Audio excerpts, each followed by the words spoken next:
Hello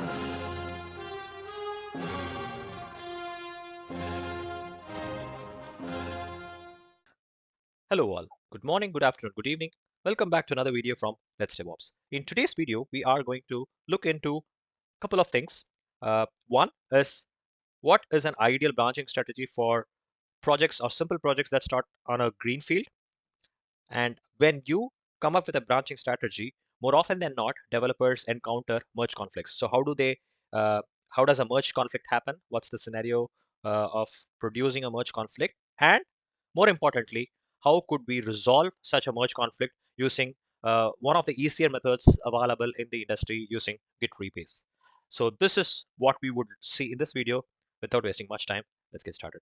So we have main, where your latest production deployed source code would be sitting. And from the main, you create two branches. One is called as develop, the other one is called as release. Develop, as the name suggests, any kind of development that happens to your application needs to get merged to this develop branch.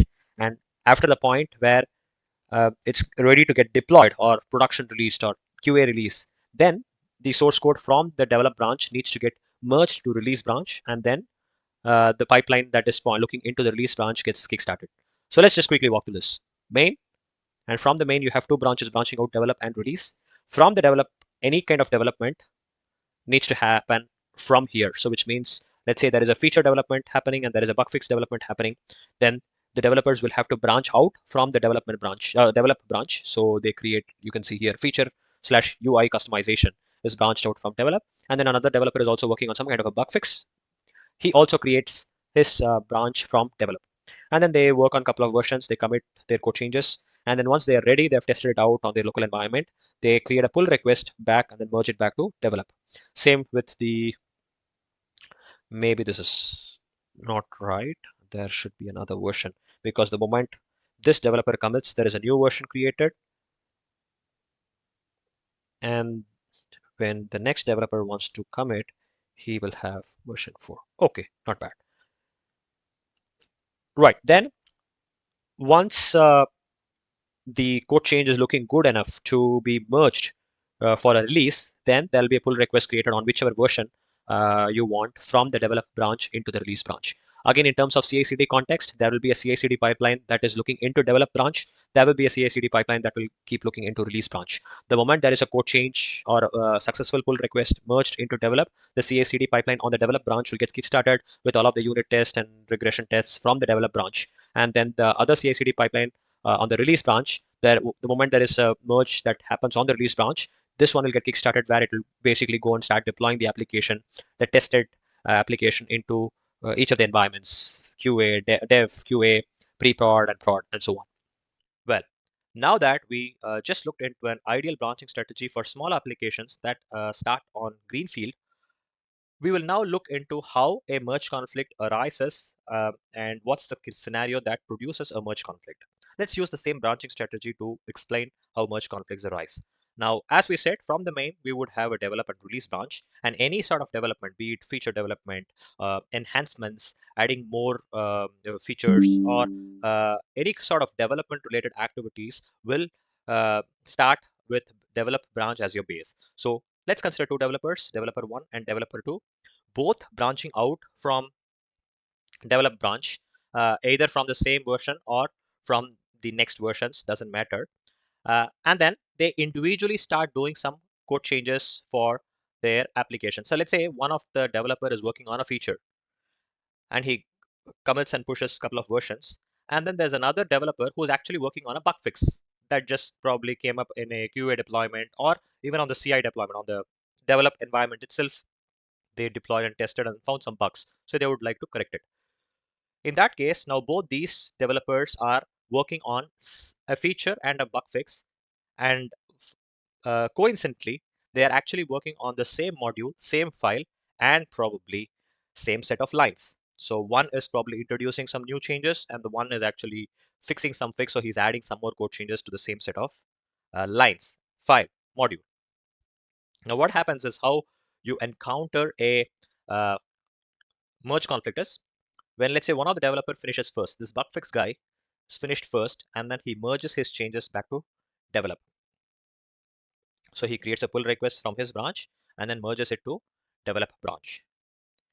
Now, then developer 2, who was working on the feature branch, has completed his changes and then is now creating a pull request from his version on the feature branch to developer branch, and then boom, that's where he encounters a merge conflict, because Git identifies that from version 3 and version 4, it is the same set of files, same lines that have been modified, and Git is now not sure which one to kind of have.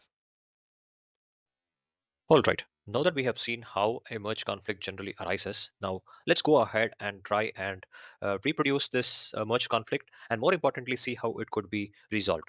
Now, keep in mind that for the ease of use, I'm not making it as complex as we saw on the branching strategy. So we are keeping it simpler. We have main branch and then followed by two developer branches, developer 1 and developer 2 in the demo that we are going to see now. Right. So let's create two branches. One is developer 1 from the main, and let's create another branch, developer 2, also from main. So developer 1, I'm doing it all on the UI until half of the part, and then we will switch to the command line. So but in the ideal world you won't do it, so you would either do it on an IDE or on the command line, but just don't mind that. So developer 1 starts with some code changes, and we'll be using this merge conflict file.txt. So both developers for some reason have to do changes on the same file, and the trickier part is that's still okay, but the trickier part is when they have to do code changes on the same line. So this file already has some lines of code, another line of code, some lines of codes, and then developer 1 introduces a new code, which is developer 1 code changes here, and some more from dev 1, blah blah, more, and so on. He's done with his development. He commits his code change onto his branch, which is developer 1. All good. Let's come back. And then developer 2 also, for some reason, has to work on the same file and the same line. Let's say he does some code changes here as well. Some lines of code being added by dev2, plus he adds developer 2 code changes go here, and then he commits his change. Well, so far so good, but it's going to get trickier and interesting now. Developer 1, one point to note. So let's say both developer 1 and developer 2 have created their branches from main exactly at the same point. Let's say at this time, 11 a.m. on some day, right? And then developer 1 is quick enough to complete his code changes and then create a pull request where his changes get reviewed, peer reviewed, approval, all of it is done, and it gets merged to main. Boom, done. So if I come back to the repository and if I go to main, and on the main you see that something was added 1 minute ago, which is nothing but the pull request that was merged. You can see developer 1's code changes have now come to the main branch because he is quick enough and he created a pull request and then he merged the pull request from developer 1 branch to main branch. Couple of days later, developer 2 is now going ahead and then creating his pull request. He's a little late in the game, and just when he hasn't even created, even when he tries, this is GitHub, as you know, so even when he's trying to open a pull request, you can see that there is this sign saying that nope, it cannot merge automatically, there is some conflict. But let's say he just missed that out and then he goes ahead and creates a pull request. It is going to check and it is going to throw a message saying that this branch has conflicts that must be resolved, which means that the merge pull request button itself is not enabled, and so he will not be able to complete the merging of the pull request from developer 2 branch to the main branch. Right, how do we resolve it? Now this is where it gets interesting. There are different methods with which you can resolve merge conflicts, but the one method that I've been using extensively and would also recommend for my followers is to use the Git REBASE method to resolve the merge conflicts, which is pretty easy to do. Right, now we might have to have a local copy of this branch into our local machine, and for that let's clone this repository into our local using the HTTP clone. Yep.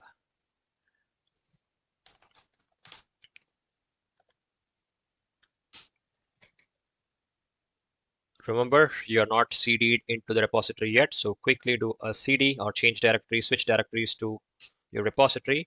And every time you clone, it clones the main branch. I mean, if you want to clone the branch directly, you need to add an argument -b and the branch name to the clone URL, but that's for a different time. And if you want to switch to a different branch, the command is git check out, and then we want to switch to the branch developer 2. Now you see you were in main, which gets showed in here. Now you are switched to the branch 2. If you are not sure of the name, just do something like a git branch. Oops, git branch. Not sure if it's big enough, so let me maybe zoom it a bit. Right.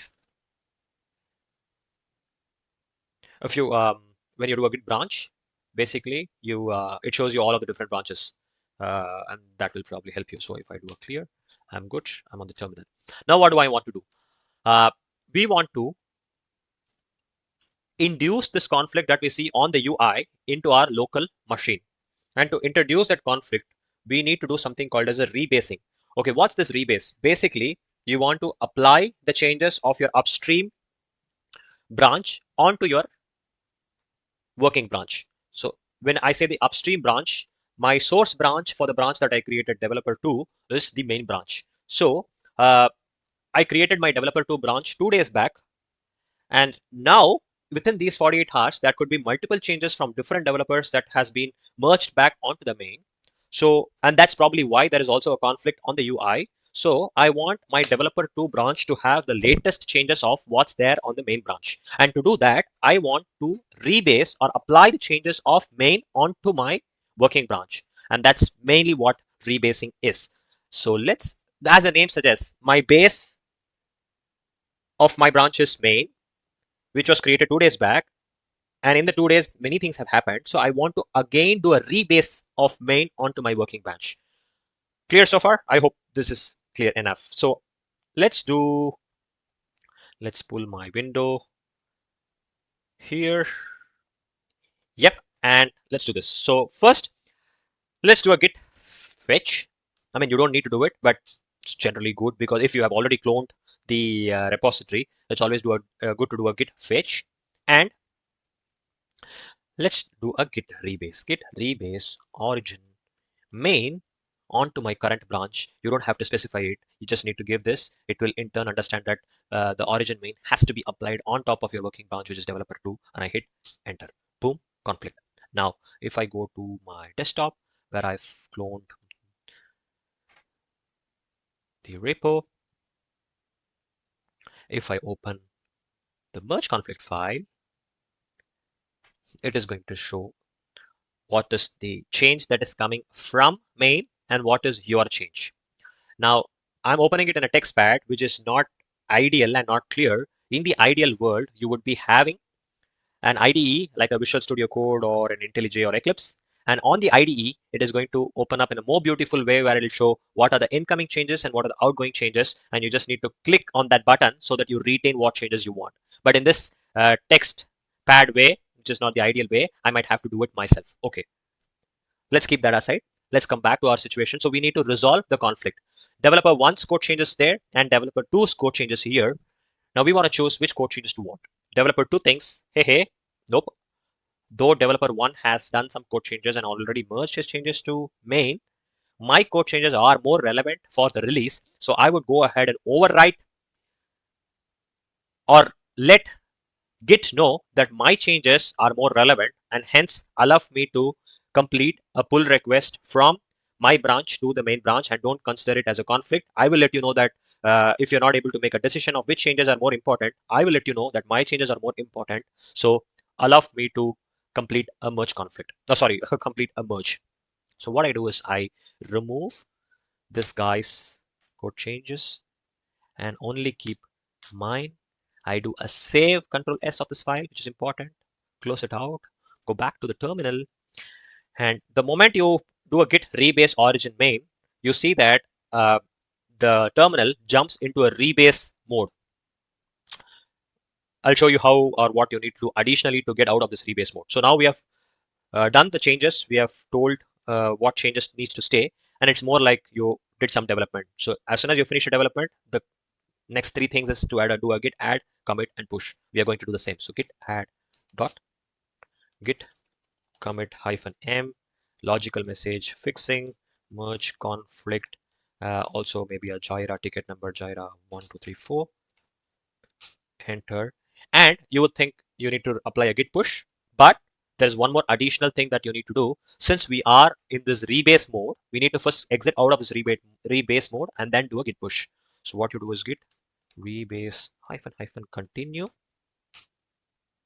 You see that it has now jumped out of the rebase mode, and then you do a git push. Instead, you don't do a normal push, you do a force push, because normal push would again be blocked because git, that's how git is configured. So whenever you use rebase to resolve a conflict, the two additional things that you need to do is first to get out of the rebase mode using git rebase -- continue, and then followed by git push -- force. Boom. Perfect. All good. Let's go back to the UI, and we have a pull request that's already open.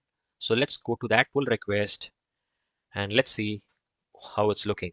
It is checking again if now I'm able to merge it, and Git has all the information which initially it did not have. It was first confused as to which changes should I keep.